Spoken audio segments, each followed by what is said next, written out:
Welcome to Spooky Saturday, where the stories tend to make you stand on end, and I'm not talking just hair. Your sanity is optional here, so let's dive into tonight's tale.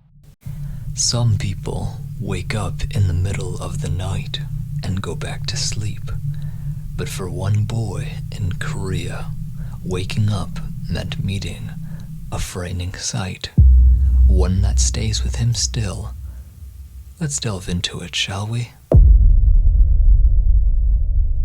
Hello, Paranormal Poet. My name is Siho, and this experience traumatized me.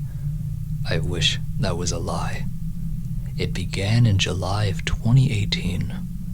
At the time, I was only a third grader, just a kid, living a normal life, sharing a single bedroom. Nothing about that night should have been different, but what happened has stayed with me ever since. I remember going to bed that night like I always did. No strange noises, no eerie feelings. At first, everything was quiet, still, the kind of silence that feels heavy, almost unnatural. That was when I began slowly opening my eyes. For some odd reason, I had decided to wake up. I looked at the clock. It was 3 a.m. My room was pitch black and eerie. That's when I decided to look to the foot of my bed, and to my absolute horror, that's when I saw her. Standing in the room, just a few feet away from my bed, was a figure, a black shadow with the unmistakable shape of a child. But it wasn't just a shadow. I could see details. The small frame, the tilt of the head. I could tell it was a female, yet something was off. Her eyes glowed red. Not faint, not a trick of the dark, but a burning, unnatural red. And she was staring directly at me. I froze. My body refused to move. This wasn't a nightmare. This wasn't sleep paralysis. I was awake, and she was clearly right there. Every instinct of mine screamed at me to do something, but I couldn't. The only thing I could manage was to reach for my blanket. Slowly, carefully, I pulled it over my head, as if a thin sheet of fabric could protect me from whatever this thing was. Underneath the blanket, the heat built up quickly. I started sweating.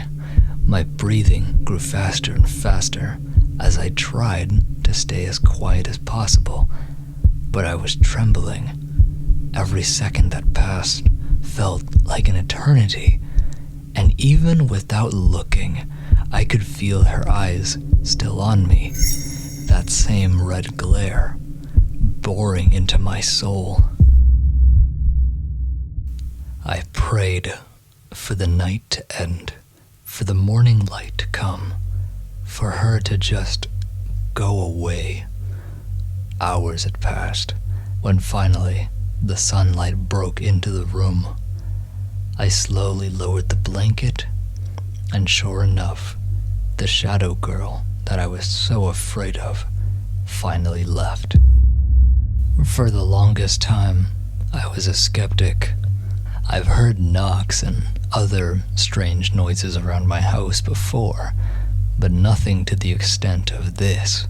What's worse, years later, my brother would recount a similar encounter with a peculiar-looking entity with glowing red eyes. The shadow girl was gone, but the fear she left behind, that has never disappeared.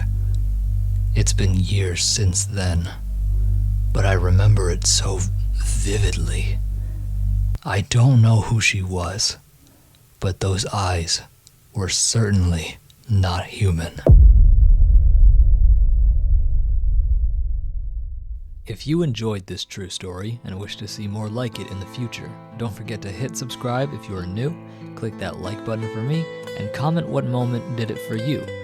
If you love true, paranormal, scary stories in audio-only format, you are in the right place, so tune in every Saturday at 9 p.m. PST for new stories every week. Through the static and the silence, a whisper calls your name, a voice that chills your spirit, yet soothes you all the same. In the dark, the tales unfold, where shadows love to creep, but the echoes in the distance might just rock you back to sleep.